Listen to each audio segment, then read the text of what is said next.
Você já se perguntou o que acontece depois que damos nosso último suspiro? Convido você a mergulhar nas páginas do livro mais lido e antigo de todos os tempos, a Bíblia, e desvendar os mistérios sobre o céu, o inferno e a vasta gama de realidades que existem entre eles. Neste episódio, vamos explorar não apenas a incrível beleza do céu, um lugar onde a felicidade e o amor transcendem tudo o que podemos imaginar, mas também enfrentar a dura realidade do inferno, um estado de tormento e separação eterna que muitos preferem negar ou minimizar como um simples mito. Mas por que tantos de nós vivem sem levar a sério o relato da eternidade, tratando-o como uma ideia distante, quando na verdade ele molda o destino final de cada ser humano? Vamos discutir as escolhas que fazemos aqui e agora e como elas ecoam na eternidade. Porque parece que o céu é frequentemente esquecido enquanto o inferno é debatido como realidade ou apenas um instrumento de controle. É hora de abrir nossos corações e mentes para enfrentar verdades que podem ser desconfortáveis, mas essenciais. Este é um tema que decide o destino eterno de cada alma humana.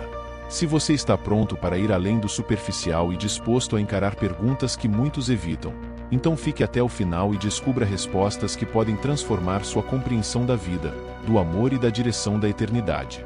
Não podemos ignorar a eternidade. É a única certeza que temos após nossa jornada terrena. Você já refletiu sobre o grande mistério que nos espera depois do último suspiro? Será um paraíso de sonhos, um tormento infinito, ou talvez algo ainda mais profundo e complexo? As opiniões sobre a vida após a morte são como impressões digitais, únicas. Enquanto alguns imaginam um descanso eterno até o dia do julgamento final, outros acreditam em uma passagem imediata para a presença divina. Mas o que a fonte mais antiga e reverenciada de sabedoria espiritual, a Bíblia, nos revela sobre esse assunto profundo? Vamos descobrir revelações surpreendentes na segunda epístola aos Coríntios, capítulo 5, que assegura que para o cristão a morte não é um fim, mas uma passagem, um desejo de estar ausente do corpo e presente com o Senhor. Este conceito é reforçado por promessas de um encontro glorioso, de acordo com a primeira epístola aos Coríntios, capítulo 15, versículos 50 a 54, e a primeira epístola aos Tessalonicenses, capítulo 4. Há a esperança de uma ressurreição, onde os fiéis receberão corpos glorificados em uma nova criação eterna.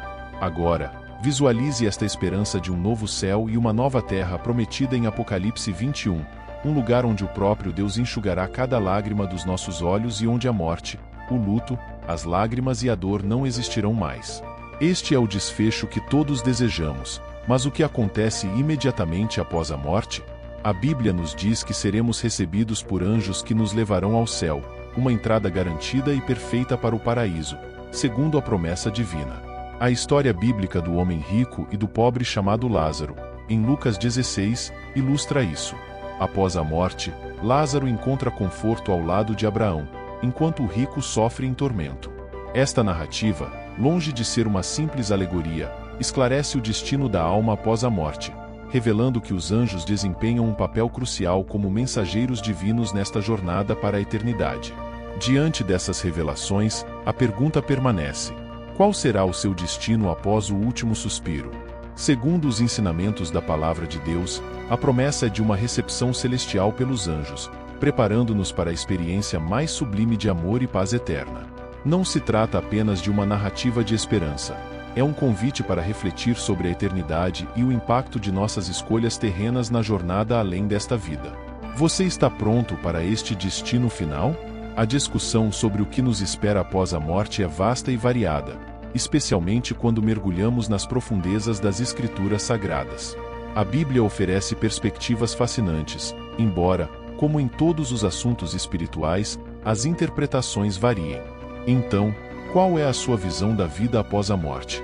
Em Lucas 16, versículo 26, encontramos a revelação sobre um abismo intransponível que separa os justos dos injustos após a morte, uma fronteira definitiva que determina o destino eterno de cada alma. Essa visão fortalece a ideia de destinos eternos fixos, onde a presença eterna de Deus é prometida àqueles que fielmente acreditaram.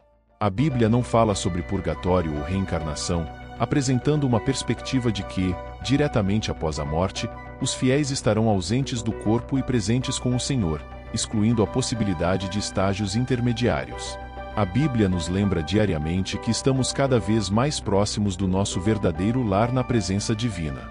Ela ensina que somos essencialmente espíritos habitando temporariamente corpos mortais, destacando nossa natureza eterna em contraste com a fragilidade física.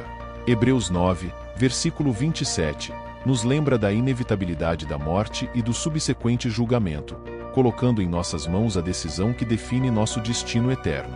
A parábola do homem rico e Lázaro, descrita em Lucas 16, sugere que tanto os salvos quanto os condenados mantêm suas faculdades mentais, emoções e memórias após a morte.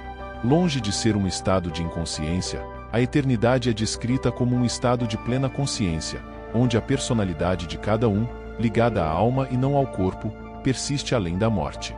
A ideia de que o céu é um lugar de simples contemplação ou adoração incessante é questionada por uma visão mais dinâmica apresentada na Bíblia, sugerindo um cenário repleto de atividades, propósito e até aventura. Esta perspectiva é reforçada na segunda epístola a Timóteo, capítulo 2, versículo 12, onde se menciona que seremos corregentes com Cristo, indicando uma participação ativa na eternidade.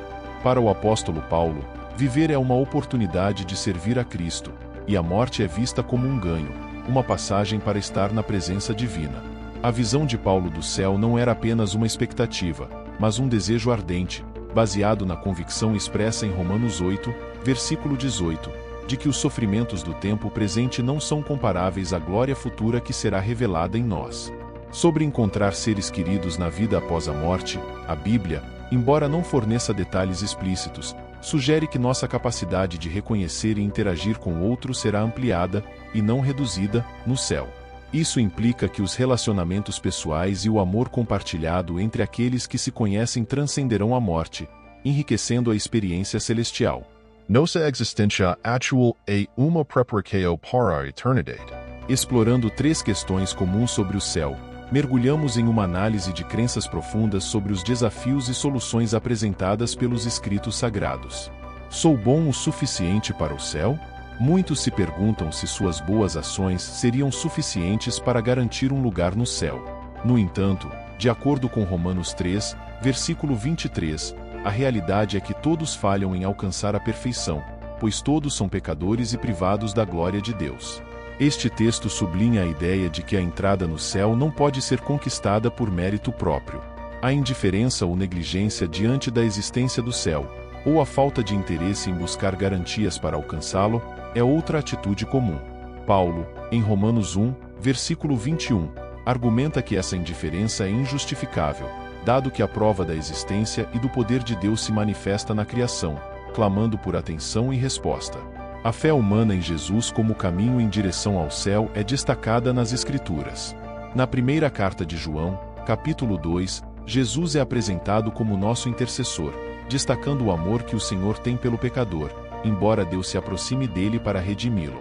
A questão do destino após a morte é abordada claramente em Apocalipse, capítulo 20, que descreve o julgamento final, onde aqueles cujos nomes não estão escritos no livro da vida enfrentam o lago de fogo, simbolizando a separação eterna de Deus. Mateus 25, versículo 46, reitera a importância da fé em Jesus para evitar tal destino, enfatizando a eternidade dividida entre a vida e o castigo eterno. A noção de inferno transcende as fronteiras do cristianismo, encontrando paralelos em várias culturas e religiões ao redor do mundo. A Bíblia, por sua vez, não hesita em descrever o inferno como um reino de sofrimento eterno. Essa visão é destacada por Jesus na parábola do homem rico e Lázaro, conforme registrado em Lucas 16. Essa narrativa destaca como as decisões tomadas na vida terrena ressoam na eternidade, estabelecendo um vínculo indissolúvel entre ações e consequências eternas. A eternidade da alma, seja em comunhão com Deus ou separada dele, é um ponto de clareza nas Escrituras. O fim de nossa existência terrena é talvez imprevisível, mas as Escrituras são explícitas quanto ao destino desolador que aguarda aqueles que se desviam de Cristo. O dilema moral de como um Deus amoroso poderia permitir o inferno é respondido pela ênfase da Bíblia na autonomia da escolha humana. Não é Deus quem envia as pessoas para o inferno contra a sua vontade, mas são elas que se afastam dele através de sua própria rejeição da oferta divina de salvação. Esta dinâmica é ilustrada em Mateus 5, versículo 29, enfatizando as consequências eternas das decisões individuais. Curiosamente, muitos cristãos parecem apáticos à realidade do céu, talvez distraídos pelas seduções da prosperidade material. Vivemos numa era marcada pelo ceticismo, onde a ênfase na ciência e evidências empíricas questionam a crença no transcendente. O ceticismo também influencia nossa percepção do céu e do conceito da eternidade, desafiando-nos a conciliar o conhecimento empírico com verdades espirituais profundas. A noção de eternidade é difícil para mentes limitadas, no entanto, somos confortados com a promessa de um destino além de nossa imaginação mais ousada. Na primeira epístola aos Coríntios, capítulo 2, versículo 9, é dito: "O que o olho não viu, o que o ouvido não ouviu e o que não subiu ao coração do homem, são as coisas que Deus preparou para aqueles que o amam." Para quem acredita e espera, o céu está repleto de vivacidade que nenhum prazer terreno pode igualar. É onde Deus ocupará o lugar central e a glória do Senhor brilhará sem desafio. A beleza e a emoção mais intensas que experimentamos aqui talvez sejam apenas um prelúdio ao esplendor que nos espera na presença divina. Jesus descreveu o céu como uma casa eterna meticulosamente preparada por Ele para nós. "Na casa do meu Pai há muitas moradas. Se não fosse assim, eu teria dito: vou preparar um lugar para vocês", nos assegura João, capítulo 14. Para o cristão, a convicção é clara de que nossa morada definitiva não é encontrada neste mundo transitório, mas sim no reino celestial meticulosamente projetado por Cristo. Enquanto aguardamos nossa morada celestial, somos chamados a manifestar aqui na terra a graça e misericórdia que antecipam nossa alegria eterna no céu. Jesus disse: "Eis que estou à porta e bato. Se alguém ouvir minha voz e abrir a porta, eu entrarei em sua casa." Apocalipse 3, versículo 20. Abra a porta para deixar Jesus entrar em sua vida hoje e sinta a alegria da salvação encher sua alma. Que Deus te abençoe com ricas bênçãos celestiais. Amém. A vida neste mundo está repleta de provações e batalhas, mas o Senhor nos ajuda a superá-las. Convido você a assistir ao nosso vídeo sobre os testes que qualquer pessoa eleita por Deus deve enfrentar. Veja se você passa por algum desses testes. Clique no vídeo que aparece na tela. Que Deus abençoe sua vida.